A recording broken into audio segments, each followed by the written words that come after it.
You can all make some more noise than that.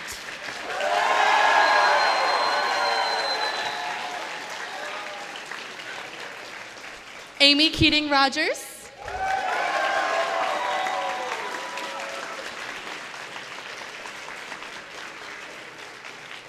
M.A. Larson.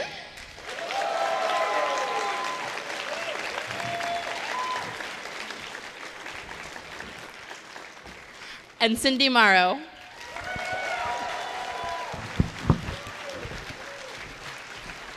And moderating the panel for you today will be Final Draft from Everfree Radio.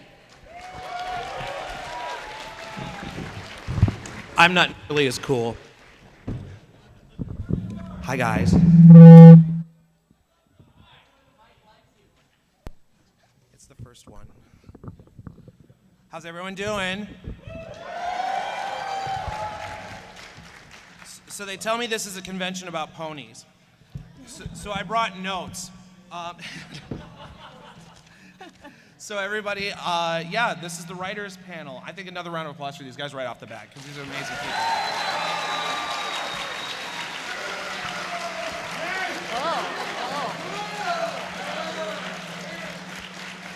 You just scramble for my watch. Don't mind me, I'm just gonna scramble for my watch. We gotta make sure that we do this all in time. So really quick, while I reach in my pocket for my cell phone, yeah. Success. Really quick, so you guys know there is going to be a Q&A at the end of this panel. Now, I always have to give this warning, so I'm going to give this warning again. These guys, well, they can talk about season 6, right, Megan? Yes, I am allowed to talk about season 6. You're going to talk about nothing between. Yeah, you're going to talk about the Mars colony that yes, Luna the one. started? Yeah, Luna's moon colony. It's Oh, kind of a risky colony. thing to do for. We a can't talk season, about the but, Mars one yet?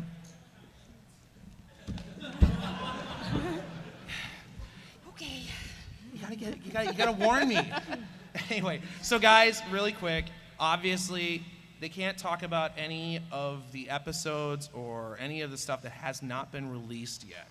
It's legal mumbo jumbo you don't even want to worry about. So when it gets to Q&A, coming up and saying what happens in season 3, I think the best they're gonna be able to say is ponies. So bear that in mind.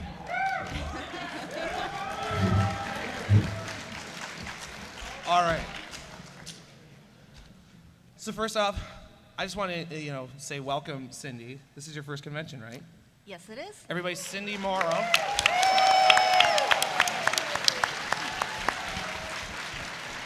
And I wanted to know if you could just, share a couple of the episodes you wrote, because I think these guys know a few of your episodes. Well, it's been a while. Maybe you guys could tell me which episodes I wrote. Well, I hear a rumor that you wrote Griffin the Brush-Off. That was my first episode that I wrote. And I also heard that you wrote a certain episode, it had a song in it. People don't really know it. It's called like Winter Cleanup, Winter Wrap-Up. Yes.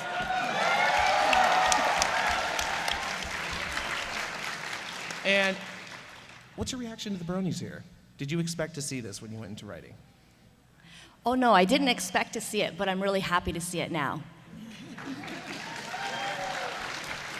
And to your left and to the audience's right is the indomitable M.A. Larson. Indomitable. Hi, everybody. How are you doing today? I'm good. You good? I'm good. Well, and M.A. Larson here, if you guys don't know, is responsible for a few minor episodes, including Return of Harmony. Yeah. It's About Time. Do you remember any others? Sonic Rainboom. Yeah. Now, you wrote the episode that defined my favorite character, Luna Eclipsed, so. That is also true. You've got some fans in the audience. All right, to your left and to the audience's right, I keep mixing that up, is Amy Keating Rogers. And why don't you share some of the episodes you wrote? I co-wrote Ticketmaster, did Bridal Gossip, Fall Weather Friends, Dog and Pony Show, Everybody loves the Dog and Pony Show. That's because they're all whiners. The Best Night Ever, Cutie Pox, Last Roundup, Mystery on the Canterlot Express, last. You've got to leave some for Megan. Friend Indeed.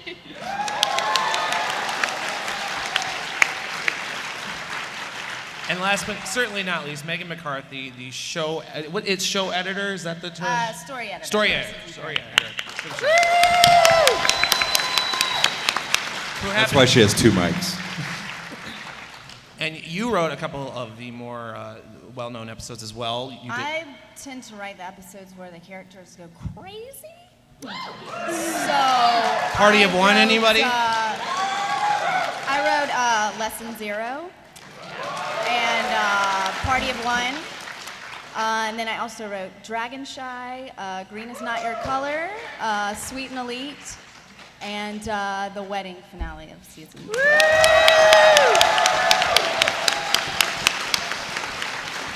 Well, and I think I get to say this because Hasbro has already released this. Yes. But you wrote the 2-part intro to season 3 as well. Yes. So look forward The to that in season a week. premiere next Saturday.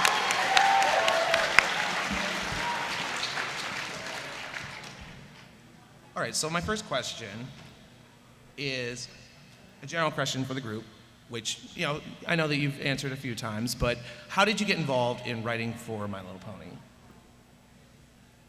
I'll go first. Or did you just trip into it? That happens sometimes. Lauren and I were friends back in college, only about 3 or 4 years ago. So I worked with Craig on Powerpuff Girls, and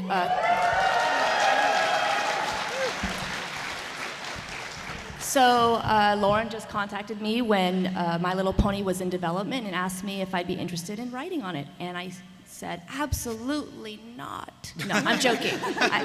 I was really excited to do it. That's the answer. I wrote 1 episode of Foster Son for Imaginary Friends right at the end. So that's how I met Lauren and Rob Renzetti, who was the story editor then. And I came on season 1 about halfway through. And I was not at all excited to work on the show. That's why I have my initials as my name. But now I love it. I think it's a great show.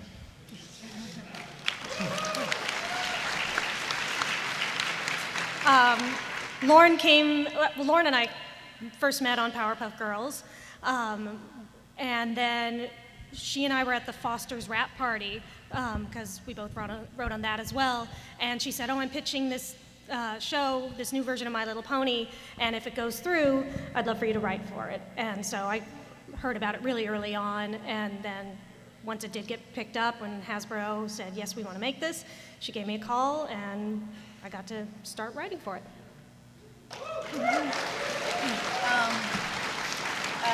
Similar, I guess, to a couple people that I had known Lauren from Foster's Home for Imaginary Friends, had done a couple episodes on that, and so when she knew that she was getting the green light to do Pony, asked me to come on and write some episodes.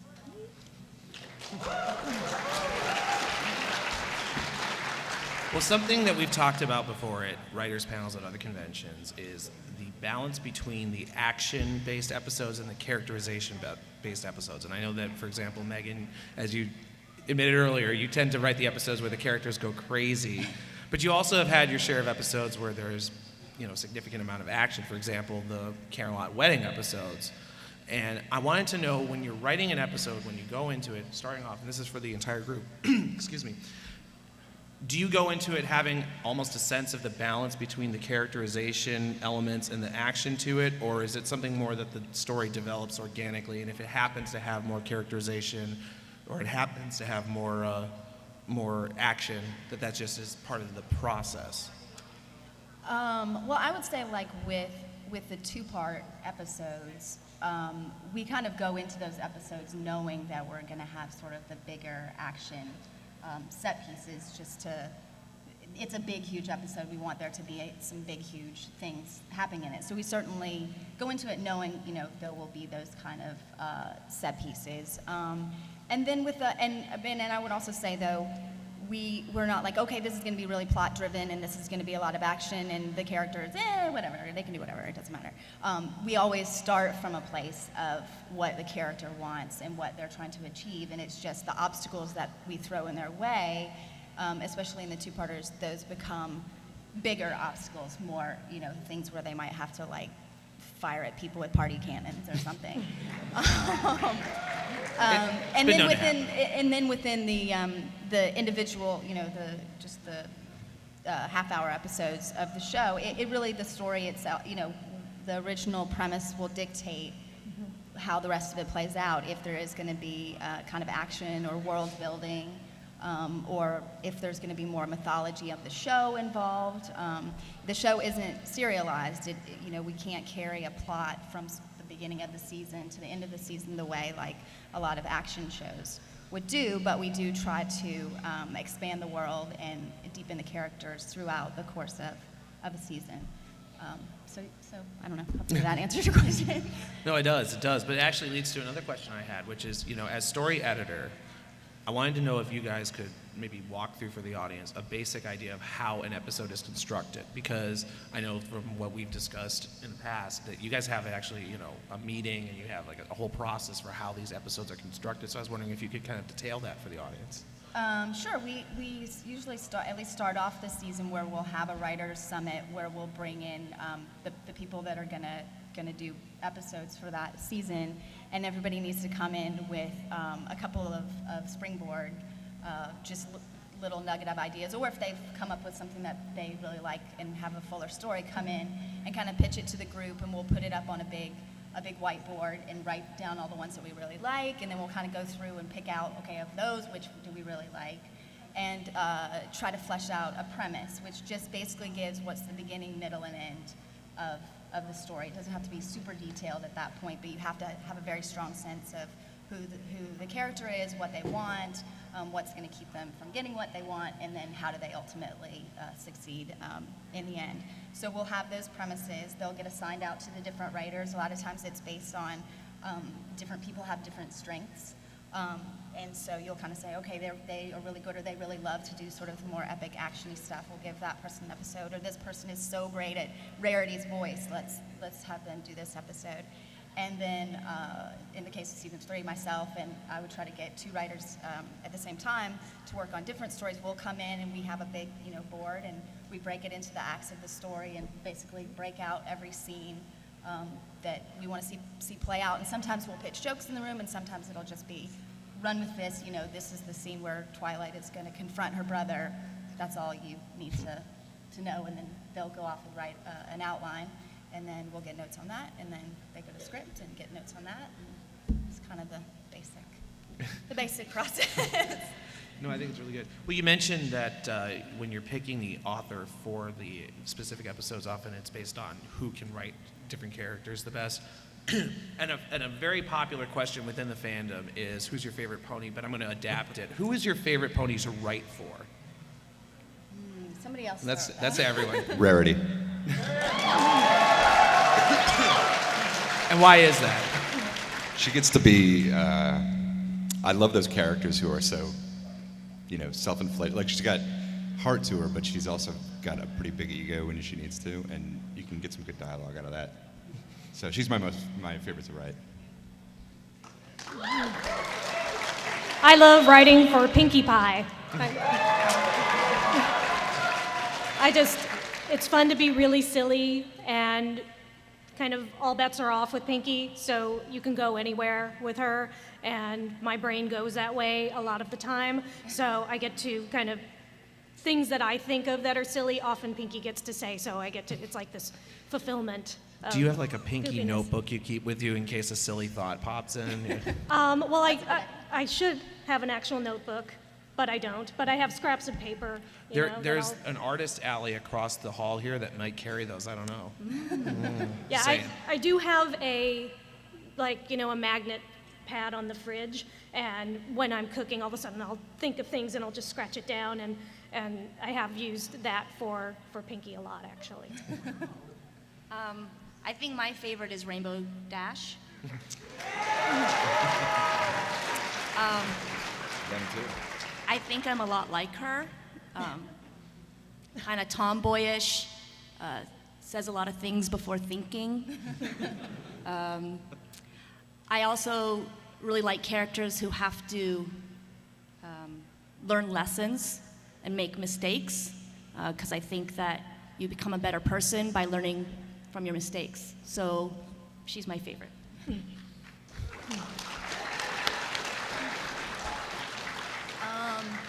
I don't know if I have a favorite one, because I feel like they all just have something interesting about their personalities that it's always fun to explore. I like writing for Twilight because I think I think I'm a little Twilight, sort of like little fear of authority, of like, you know, wanting to do the right thing and being a little bit, you know, neurotic about things sometimes.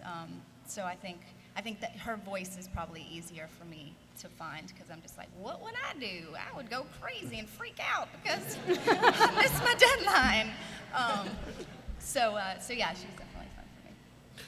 Well, and M.A. Larson here, you helped define in one episode my favorite character, and you helped define her voice, and that's Luna. And so I wanted to know if you could describe for the audience how you came up with Luna's personality, because I know that you went through some revisions in that, and how you came up with her spoken style and the royal Canterlot voice and all that. Yeah, I went back to season 1, and I'm like, I got to hear this character's voice. So I watched the pilot again, and she spoke 6 words or something. That's more than Vinyl Scratch, at least. But Lauren had an idea when I went for that story meeting, based on a character from Parks and Rec, which I don't really know, but I watched a few of them, and the character was very funny. I can't remember her name. Does anybody watch that show? It's Aubrey Plaza's Yes, character. her. And so I actually wrote an entire draft with that version of Luna, which worked really well. It was pretty much the same thing happened. It was just, and she was coming from the same place, this sort of, you know, I'm back from exile and I don't know how to fit in kind of thing. But I can't even remember how it got changed to more, you know, it's more like she's been gone. She doesn't know that society has evolved since she's been gone, so she should be, you know, still speaking in these like archaic ways and things like that. So it just sort of evolved into that late. That's the episode I rewrote most out of all the ones I did, because the major character changed. Well, I think you did a pretty good job with it. You guys agree? Luna over there agrees. Well, you also developed another character that a lot of people here are fans of, and that's Discord. And I think it's interesting when we talked about this, when you described how you came up with Discord, the process for writing the character, you based it off of John Delancey even before they knew John Delancey was going to voice Discord. Yeah, the whole thing was written and done, and that's when, because we had obviously talked about John Delancey, and that's when we were talking about, you know, could we get him to do the voice? It was long after it was all written. So I was writing with his voice in mind, not knowing he would actually do the voice. So it worked out perfectly. I think. Is that what you asked me? I think so. It's okay if that answer was a bit chaotic. It's okay. Bad joke. Well, Bad joke. a question for the group as well. When you're writing these episodes, when you go into it, you know, My Little Pony: Friendship is Magic is known for teaching moral stories. You know, each episode, for example, you know, well, the Return to Harmony episode is all about, you know, remembering the power of friendship. Or you look at, like, for example, Griffin the Brush Off, being able to deal with, you know, how to deal with somebody antagonistic like that, and, you know, being loyal to your friends, etc. When you go into the writing process for an episode, do you have a moral in mind before you even start writing the script, or is that something that develops from the script? Oh, no. Absolutely. We have to have the moral. If that's something that you figure out in the story meeting, and sometimes we would get to the end and go, oh, what is the moral of this one? Okay, well, and then you kind of twist and turn and tweak and say, well, it could be this. Well, no, we kind of done that, and you go a different direction. So yeah, you have to have that moral because that's where you're leading to in the end. So yeah. Well, and I like that M.A. Larson, he wrote Super Sire Speedy 6000. Super Sire Speedy Squeezy 6000. I never can say it right. I'm going to try forever. But I like it that at the end, Applejack hadn't learned anything. Well, that's exactly what Amy was saying. We got through the whole story, and we're like, there's just no moral. Wow. Well, and I think that's kind of one of the, overall though with the show, that's one of the strengths. I think it's one of the reasons why you see a fan base like this is that it has, kind of those universal morals that kind of resonate through the entire script. And I would say that's why I feel like we like writing for the show. Is so much of the stuff that's out there is very cynical, and as a writer, you have to be in that mindset when you're writing something that's cynical. I mean, you have to be in that place, at least I feel like, or you get taken to that place when you're writing something that's very cynical. So to get the opportunity to write something that you feel good while you're writing it, and you know that at the end it actually has a value beyond just being like entertainment, that it can actually be a positive thing out in the world. I feel like I've talked to these guys and other writers on the show that's part of why we like writing it, is it makes us feel good and makes us feel like we're really contributing something. Yeah, going to Equestria, in my mind, is it's a wonderful place to go and visit and get to hang out there and have these ponies who all love each other and get along, and yeah, they have flaws and they, have issues and things, but it's a very nice place to go, and I'm glad I couldn't write for CSI. That wouldn't work well for me. Well, you could, but I would love to read one of your CSI. Well, you almost did with Mystery on the Friendship Express. That's about as mysterious as I can get. Somebody mutilating a cake. That's it. Well, my last question for you guys before we go to Q&A here really quick. So actually, I don't know maybe where we want to line them up, maybe on the side over here, but if you guys have questions for the writers, again, remember, they can't talk about season 3. We know it's happening. Can we confirm that there are ponies in season 3? I can neither confirm nor deny that there are ponies. No. Yes, there are lots of ponies. The rumor It's really I've heard good. is And that the lots show of- will continue to be in color. I will continue to be in color. It will be There- animated, I think. Yes. Okay. Yes. Okay. So we got that covered. But Yeah. so if you guys could And line it's up gonna over be there. really good. And remember, just if you have a question. But while you guys are lining up, one last question for the panelists here, which is there an inside reference on one of your episodes that most people have not noticed? And I'm looking at M.A. Larson right now because I know he's got one, but that they have not noticed that you would like to reveal to the public right now? Something that you were able to work into the script that maybe referenced something that people wouldn't have caught? Because, of course, the show is laden with references. Yeah. Or, alternative. I'm just going to say that I'm really bad at that. So I have surprisingly found that the storyboard artists put those in. So I'd like to give them credit. If Yes. any inside references in any of the episodes I wrote you thought I did, thank you. Well, actually, I know that Sibsy and Raven are here somewhere. I don't know if they're in this room, but they're in this convention. So, hi guys, wherever you are. But M.A., I know that you've got at least one. It's a reference that probably nobody even knows what I'm referencing, but in Swarm of the Century, when Twilight's walking through the town at the beginning and they're putting up the banner and it says, "Welcome, Princess Celeste," it's a reference to my all-time favorite movie, which is The Commitments. They had a banner in that movie that said "Heroin Kills," but they spelled it with an E, so it was like, Yeah. So it's a reference to that. Only for me, because nobody's seen The Commitments. Anything? I think people have figured out most of my references. I Love And- Lucy, maybe? Yeah, well, yeah, the I Love Lucy one is a pretty big, blatant one in Last Roundup when they're doing the cherry sorting. But then there are ones, as Cindy noted, that the storyboard artists put in, like when the Cutie Mark Crusaders go bowling, you see the Big Lebowski ponies. I did not put that in there, and I'm so glad they did because it's hilarious. because I also wrote the Fosters episode where they go bowling, and those characters are also in there. So it's just thematic for me.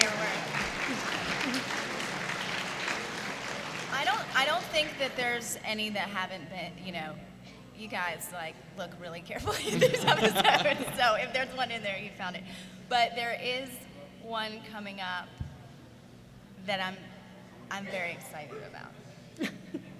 So we'll see if you catch it in the future. But I'm kind of surprised we got it in there. So be on the lookout. It'll be a funny one. Can I do one more really obscure one? Yes. In Secret of My Excess, when Applejack says Twilight, get my robe, it was a reference to the 1980s Pace Picante sauce commercials.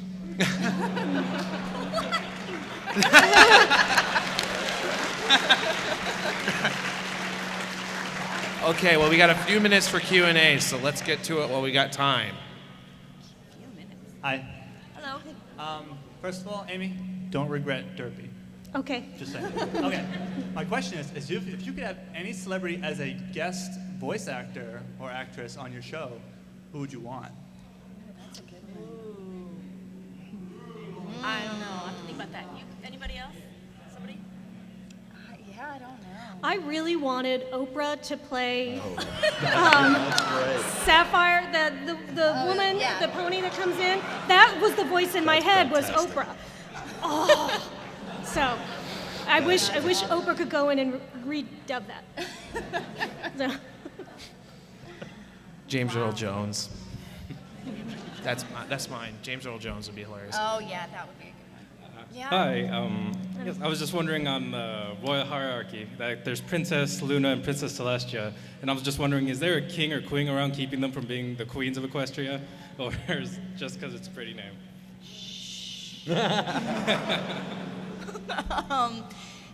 None have been revealed thus far.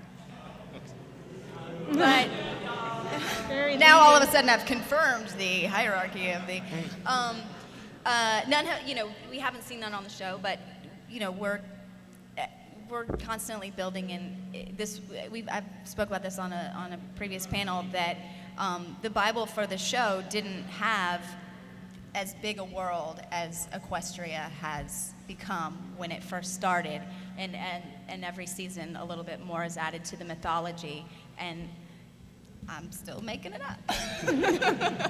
So we may see something like that in the future.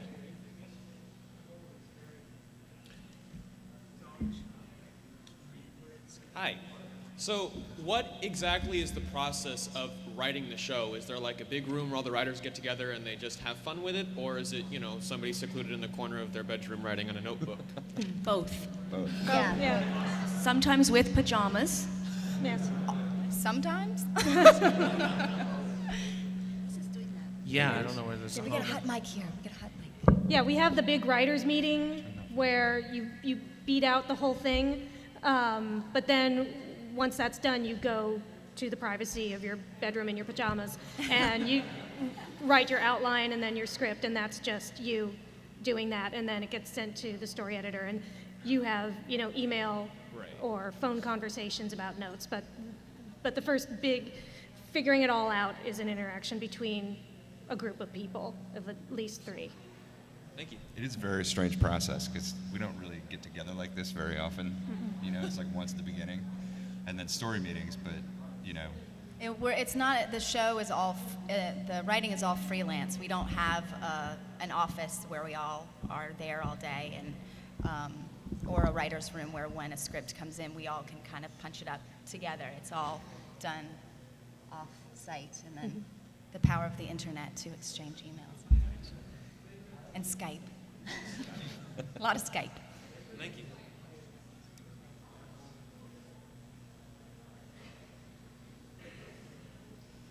Hi. How and who created the character Daring Do? Oh, who did? Who created who? That would be the. Who created Daring Do? Daring Do was. The episode. Oh, right, that's me.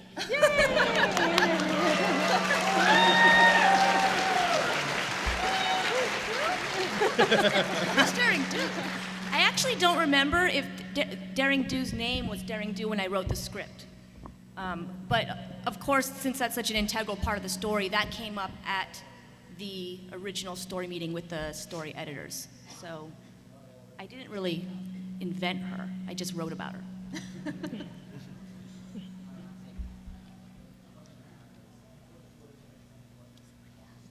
Hi, Rommel.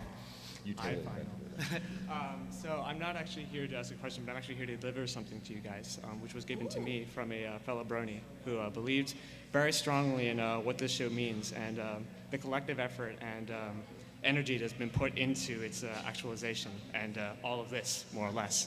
So if you don't mind, I'd like to come up and give you these. Thank you.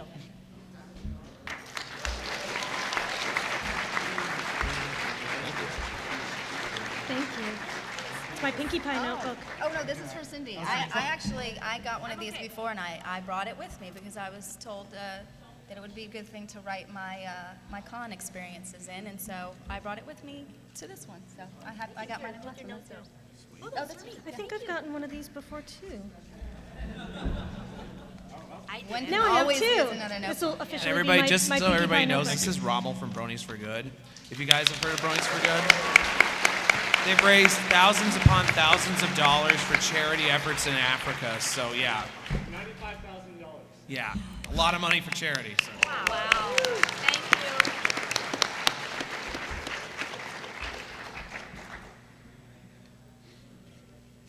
you. I had to adjust it, sorry.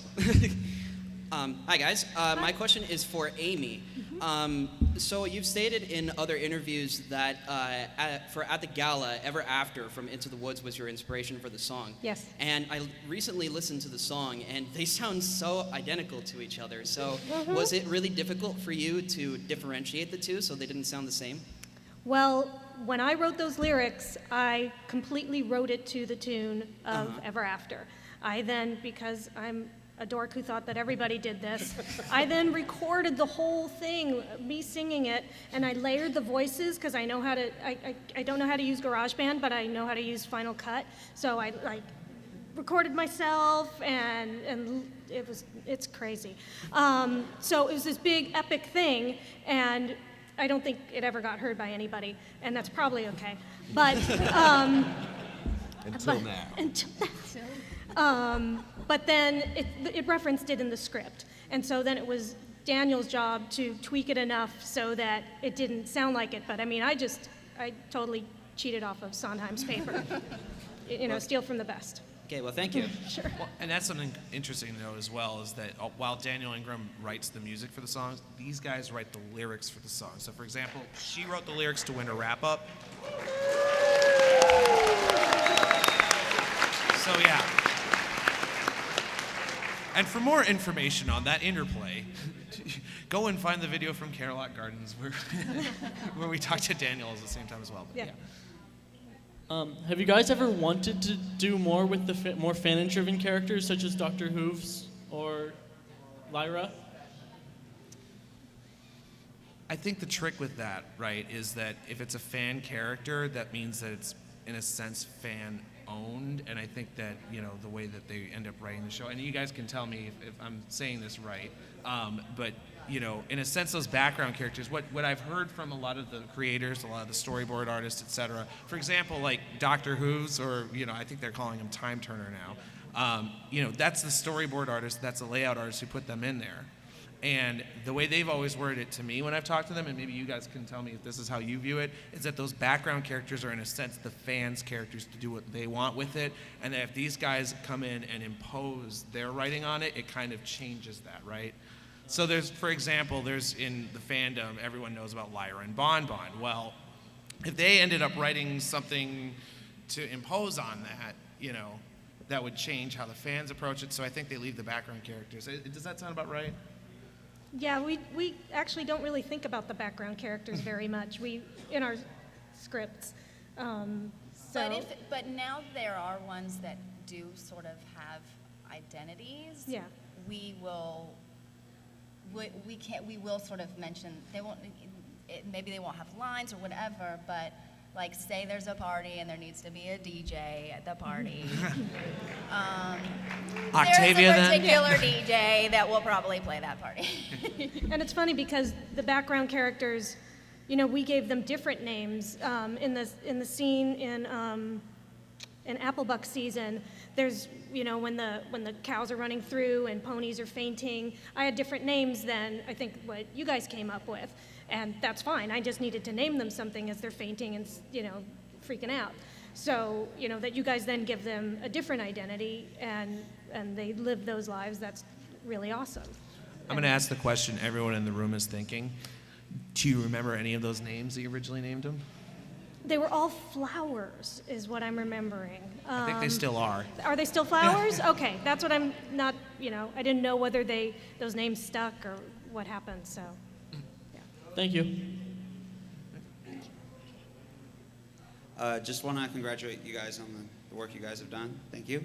And I have a question. You guys got the voice actress Tara Strong to work on the show, and she's considered to be one of the best voice actresses currently. Is there any plans possibly to, I was thinking maybe pair up Tara Strong with maybe like Stephen J. Blum, or possibly like two in like one episode, and I don't know, just. Do you mean like in a future episode? Yeah. I can't ask about future episodes, but I'm asking, was there ever any? Did you guys ever try and get Stephen J. Blum on the show, or? Who is that? I don't know who that is. Oh no. It's okay. I'm all right. Great makeup. Okay, I want to know who it that was is. my question. He's done.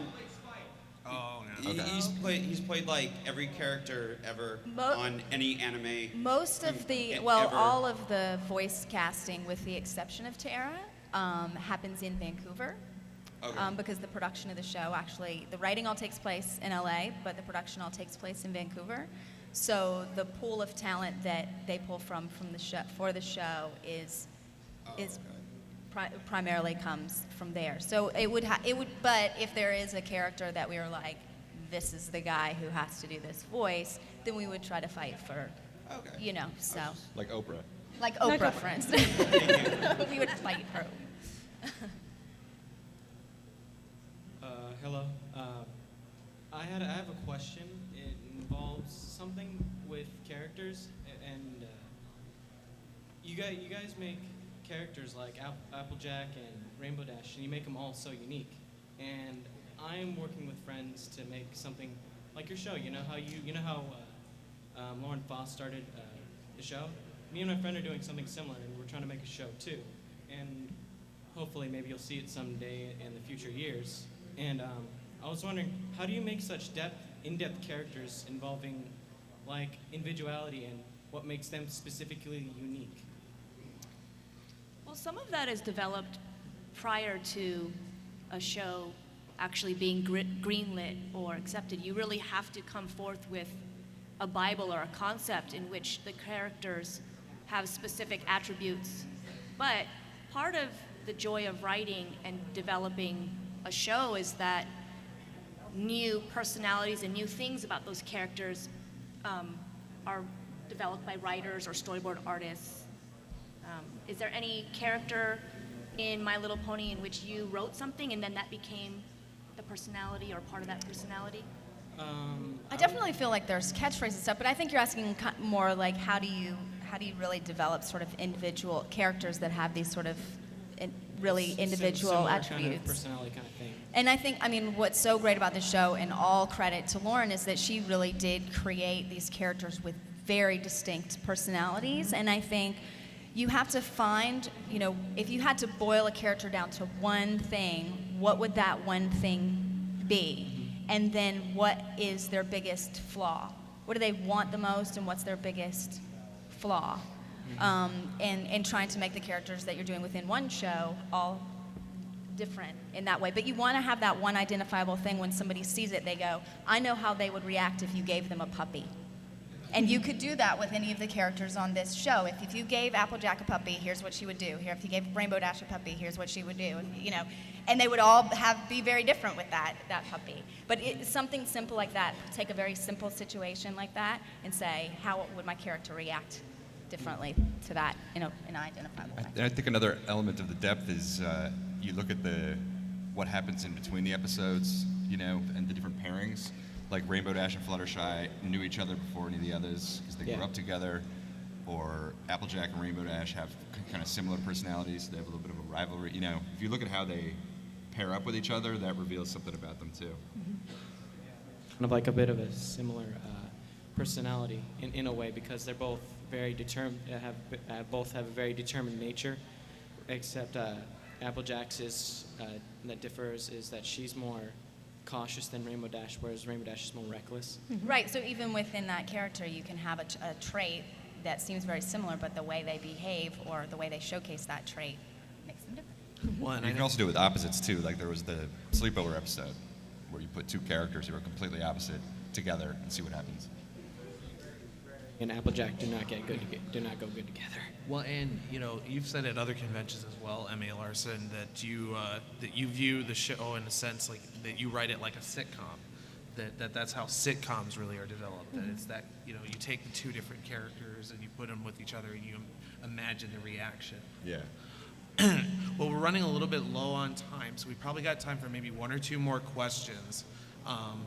But I'll say really quickly, if you have a question and you didn't get a chance to ask it, we're all on Twitter. Well, I'm going to go ahead and speak for them, but we're all on Twitter, and if you didn't get a chance to, and you can put your question in 140 characters or less, then tweet it to me, and I'll try to answer back to you, because I know we always... I should also mention that there is another writers panel tomorrow, so there will be more time for Q&A then as well. So, thank you very much. You're welcome. Thank you. Please excuse my lack of voice the one day of the week I need it. I have a question about Hearts and Hoofs Day. For Meghan, was it in the original script for Sweetie Belle to interrupt a funeral, or was that something added by the story panelists? I'm going to say somebody else is responsible for that. I've written some crazy stuff in these scripts, but I don't recall writing that. I bet that was a board artist having some fun. Yeah, that's fun. that sounds like a storyboard thing. So. Yes, definitely. Samsy. Thank Okay, you. so I think one more question, and then.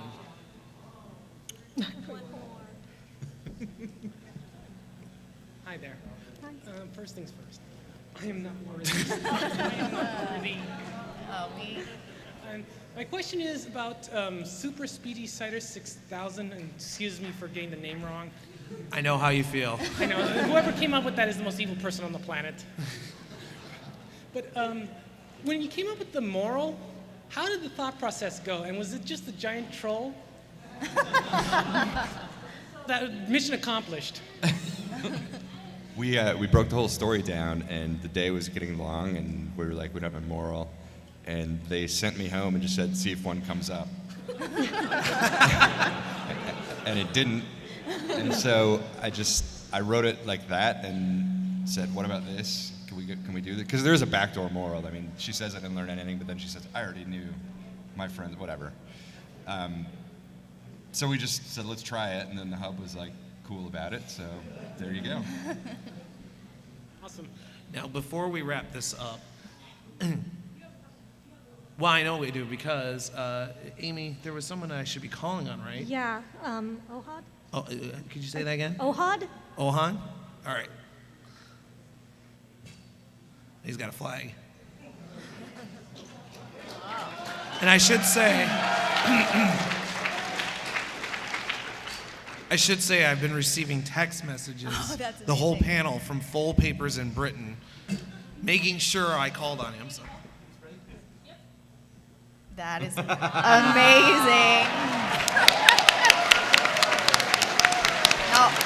Now that I did put in.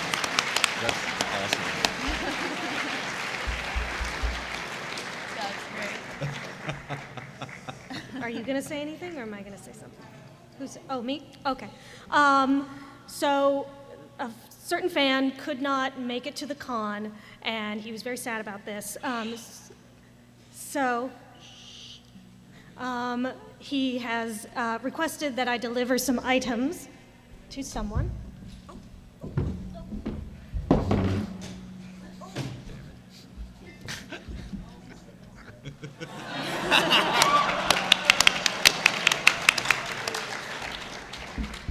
Open. Thank you, sir.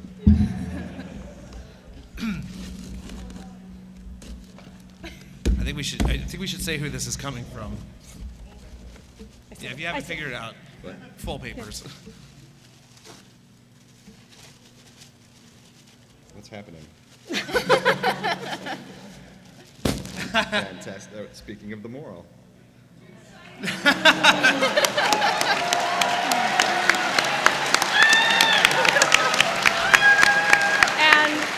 and a script. What is this? At Midwestria, Mitch and Full Papers attempted to sing the Super Speedy Cider Squeezy 2000 song. 6,000. 6,000, sorry. 6,000 was an earlier failed Sorry, model. that was a bad model. And it's a hard song to sing. And so this is, in reference, a gift from Full Papers. You're a funny guy. And I just want to say that Full Papers was texting me the whole panel saying, make sure there's time, make sure there's time.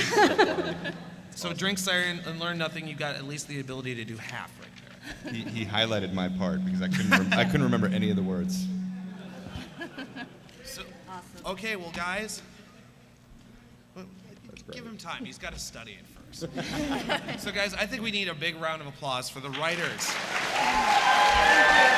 Cindy Morrow, M.A. Larson, Amy Keating Rogers, and, of course, Meghan McCarthy.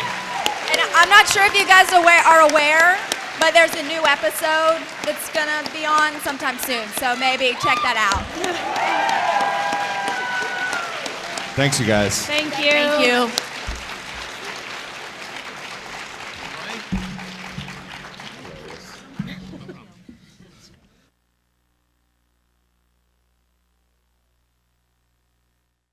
Say is ponies.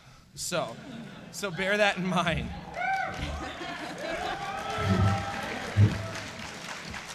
All right. So first off, I just want to, say welcome, Cindy. This is your first convention, right? Yes, it is. Everybody, Cindy Morrow.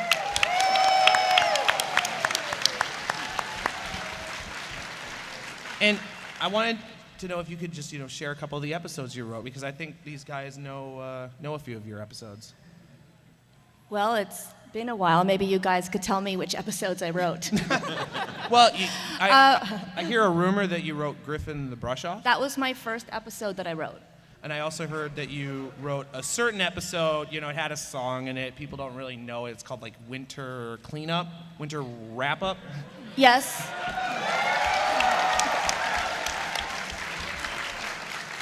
And what's your reaction to the bronies here? Did you expect to see this when you went into writing? Oh no, I didn't expect to see it, but I'm really happy to see it now. And to your left and to the audience's right is the indomitable M.A. Larson. Indomitable. Hi, everybody. How are you doing today? I'm good. You good? I'm good. Well, and M.A. Larson here, if you guys don't know, is responsible for a few minor episodes, including Return of Harmony. Yep. It's About Time. Do you remember any others? Sonic Rainboom.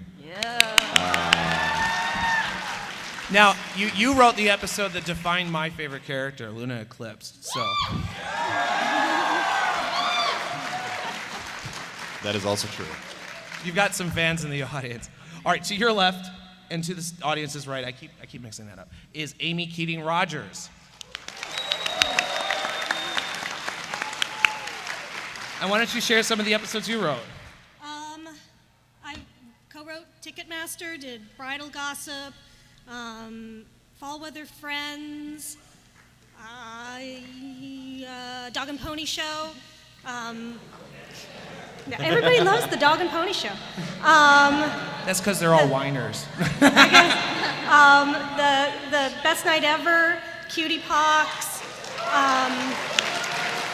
Last Roundup, Mystery on the Canterlot Express, You've got to leave some for Megan. Oh, Friend Indeed.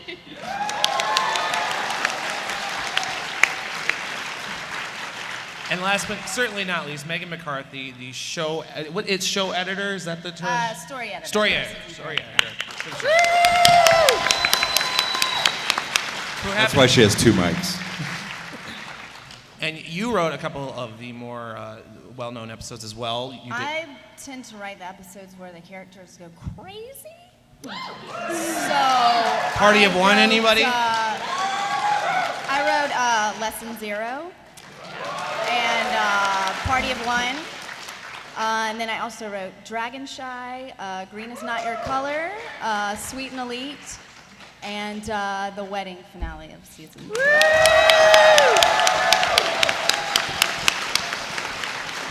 Well, and I think I get to say this because Hasbro has already released this. Yes. But you wrote the 2-part intro to season 3 as well. Yes. So look forward The to that in a season week. premiere next Saturday.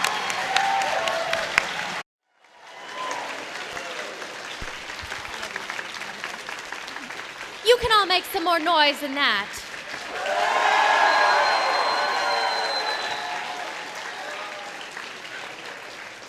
Amy Keating Rogers.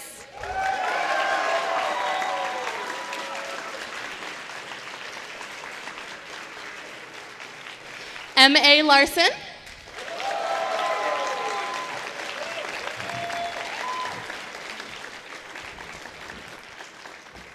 And Cindy Morrow.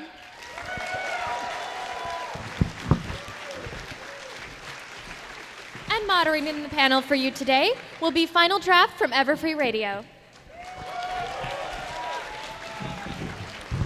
I'm not nearly as cool. Hi, guys. It's the first one. How's everyone doing? So they tell me this is a convention about ponies. So I brought notes. So everybody, yeah, this is the writers panel. I think another round of applause for these guys right off the bat, because these are amazing people. Let me just scramble for my watch. Don't mind me, I'm just gonna scramble for my watch. We gotta make sure that we do this all in time. So really quick, while I reach in my pocket for my cell phone, yeah. Success. Really quick, so you guys know there is going to be a Q&A at the end of this panel. Now, I always have to give this warning, so I'm going to give this warning again.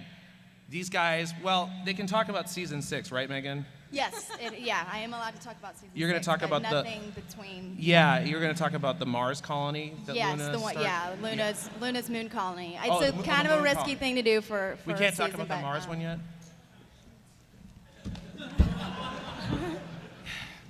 Okay.